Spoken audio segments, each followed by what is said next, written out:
La violente pluie et le vent fort de ce mercredi 26 mars 2025 ont gravement impacté les infrastructures scolaires de plusieurs écoles primaires publiques de Kouti dans la commune d'Avrankou. Ici, à l'école primaire publique de Kouti Tossouron groupe B, les salles de classe ont été dépouillées de leur toiture, les outils didactiques et pédagogiques ont été endommagés par les intempéries, compromettant ainsi les conditions d'apprentissage de près de 175 apprenants qui composent ce groupe. Le mercredi soir, on a été informé qu'il y avait eu une partie de la toiture de l'établissement qui a été emportée par le vent. Cette soirée, je suis descendu, j'ai contacté. Bon, le lendemain, à ma venue à l'école, on a repris les constats, les autres collègues et moi. Et aussitôt, on a commencé par prendre des dispositions qu'il faut. Parce qu'on a constaté qu'il y avait certains ouvrages didactiques et pédagogiques qui avaient été mouillés par la pluie du fait que la toiture ne protégeait plus les salles de classe. Donc on a fait dégager, on a fait sortir ces manuels-là, on les a mis au soleil pour les sécher. On a nettoyé l'intérieur des salles de classe parce que vraiment c'était de la boue et de l'eau du récemment, on dirait une rivière ou une mare. On a constaté aussi, comme vous voyez, si vous regardez les images, la toiture des deux bâtiments principaux sont enlevés. Bon. De l'autre côté, les autres bâtiments, tout est intact, il n'y a pas de problème, mais c'est les deux bâtiments de ce côté qui sont touchés par le désastre. De l'autre côté du complexe scolaire de Kouti Centre, une partie de la toiture de ce module de classe a été décoiffée. La situation est encore plus alarmante à l'école primaire publique à Formadiekada, où les salles de classe ont été complètement décoiffées, des toitures emportées par le vent violent, certaines se retrouvant dans les arbres en les coupant au passage, et d'autres se sont logées dans la palmeraie située derrière les salles de classe. Même le magasin des vivres de la cantine scolaire n'a pas été épargné, plongeant les acteurs de cette école dans le désarroi. La tornade du mercredi passé n'a rien laissé sur son passage dans notre école. Comme vous êtes en train de le constater, toutes les toitures sont parties. Ça a été une catastrophe qui dit par son nom. Tout est détruit. Toutes les salles de classe sont décoiffées. Et nos affaires sont mouillées. Même le bâtiment dans lequel nous avons les vivres de la cantine a été touché et quelques vivres mouillés. Nous avons un effectif de 451 élèves environ, 451. Et donc ces 451 sont sans toit. Et ce qui gêne un peu, c'est ceux qui sont en classe d'examen. Le CEP est pour bientôt. 30 novembre 1980, mercredi,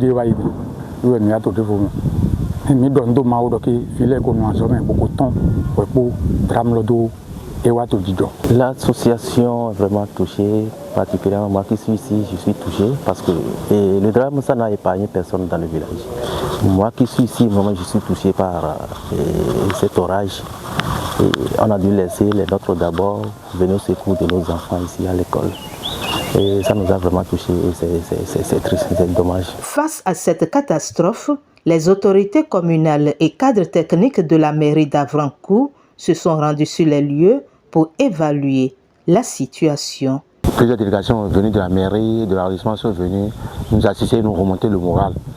Et remonter surtout le moral aux élèves parce que vraiment, ils étaient découragés. Ils ne savaient plus dans quelles conditions il faut travailler. Ils n'ont pas cessé de venir. Pas plus tard aujourd'hui, la délégation de la mairie et le maire et ses adjoints sont passés nous voir ici et là. On a parlé, en tout cas, ils ont pris nos doléances en compte. La première autorité de la commune était déjà sur les lieux ce matin avec le SE, le DAF, le DST, le DDLP, la PRMP. Donc c'est pour trouver une solution palliative en attendant que la situation ne soit réglée définitivement. Et il faut aussi noter que le module qui nous fait face est un module qui a été déjà programmé pour être réfectionné et la procédure de passation était déjà en cours.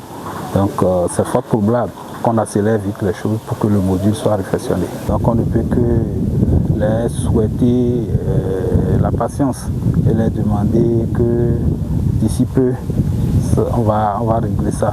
Et nous remercions beaucoup le Seigneur que ce n'est pas un jour de classe. Si c'était un jour de classe, il y aura plus de dégâts. Préoccupés par la situation et surtout pour les apprenants qui se préparent à passer leur examen du CEP, les directeurs d'école et les membres du bureau de l'association des parents d'élèves se sont réunis pour discuter des mesures d'urgence à mettre en place tout en appelant à l'assistance de la communauté. Je voudrais que les autorités municipales, pourquoi pas étatiques, interviennent très tôt pour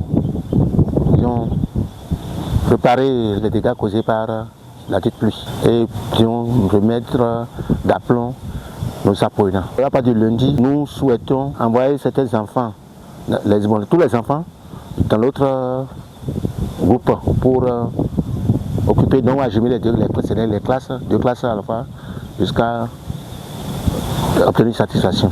Ah oui, il faut l'avouer, ça a été très difficile pour nous. C'est vrai, les enfants étaient venus le lendemain, mais n'avaient pas trouvé où rester. Et nous sommes à pied d'œuvre pour essayer quand même de voir ce qu'il faut faire pour contenir les enfants le peu de temps qui reste. Donc la mairie est ensemble avec nous. La mairie suit la situation de près et est en train de mener beaucoup de démarches déjà. Les parents d'élèves aussi ne nous ont pas lâchés. Et je crois qu'on a le soutien de toutes ces personnes, ces autorités-là, pour essayer de voir quand même comment essayer de reloger les enfants. Pour le moment, on est en train de penser aux apatames de fortune, mais là, nous sommes en période de pluie. Cela sera très difficile pour nous, mais de toute façon, on continue de chercher les solutions ensemble avec les autorités. Tous ceux-là qui nous suivront, on leur demande vraiment de nous venir en aide, Nous sommes en crise dans l'école et on a vraiment besoin du soutien de tout un chacun d'eux. Nous de joy magando ki mina jodo de betro di mina jobi do ran holu ye me kuni wana mi nopo bodo dite me de vile nanu bona do bi pasi we pona a holu mi do wana ndo wa se kuna mi ye mina mi tempo bodi to de tinta bo mina ba ni to ni ye na do école to file mi le so to vile we na zero we po a holu mi do wa bona gwalo na mi ma do na jodo do le bona do te ko a holu do ki ni wa bo ba di tro na mi ye gwalo na mi mais de bonne volonté, nous invitons au premier abord les personnes de bonne foi, que ce soit de ceux de notre village ici, que ce soit d'ailleurs, de nous aider à nous accompagner pour les mesures qui sont en train d'être prises aussitôt là, pour les trouver d'abri là. C'est des moyens aussi de nous aider à trouver ces moyens-là pour qu'on les trouve d'abri. Au niveau de la mairie, ils n'ont pas cessé de venir. Nous implorons leurs choses là pour qu'ils aillent à notre secours. L'arrondissement de Koutié regorge de cadres au niveau des ministères et pourquoi pas des directions techniques. Et nous appelons ceux-là au secours de l'école. Notifions par ailleurs que les conséquences de cette catastrophe naturelle n'ont pas laissé indifférente l'ONG Grab Bénin. Situation dramatique, oui, avec une cause lointaine dans l'arrondissement de Kouti, où nos enfants, dans les écoles primaires et aussi dans des maisons où des familles sont dépourvues de toit, qui dorment à belle étoile. Et je dis cause lointaine parce que les effets pervers du changement climatique ont commencé par faire surface il y a quelques années dans cette zone de notre commune, avec beaucoup de nos communautés. Et aujourd'hui, le vent violent à enlever les toits complètement dégradés, les infrastructures. Cela pose un problème de prise de conscience collective par rapport aux effets du changement climatique. Et c'est triste. Les enfants qui sont en classe d'examen, d'autres qui préparent des devoirs, des examens pour aller en classe supérieure, finalement se retrouvent maintenant sans abri. Sans abri à l'école et aussi dans les maisons, parce que vous avez vu que les écoles. La situation s'est passée aussi en communauté, où Grab Bénin a été aussi appelé en arrêt pour que nous puissions ensemble, dans un élan de solidarité, trouver une solution. Le président de l'ONG Grab Bénin lance donc un appel à la solidarité et à l'entraide pour venir en aide aux familles touchées et pour rétablir un cadre d'apprentissage résilient pour les enfants. La solution, c'est de contribuer chacun là où nous sommes, que ce que nous pouvons faire pour que nous puissions rapidement construire des infrastructures résilientes face à ce qu'on peut appeler drames. Drames pour plusieurs personnes, pour plusieurs jeunes, pour plusieurs enseignants, pour plusieurs familles. Ce qui s'est passé nous pose aussi le problème de maîtrise des territoires et je pense que je me joins aux autorités administratives de la commune d'Avrancourt pour appeler tous ceux qui peuvent nous aider à rapidement régler ce problème des infrastructures résilientes, contribuer à ce que nous puissions avoir de toits pour nos enfants, aider à ce que nous puissions aussi aider à aussi protéger le peu qui reste dans cette zone. Je pense que ça serait un élan de solidarité et d'amour du prochain.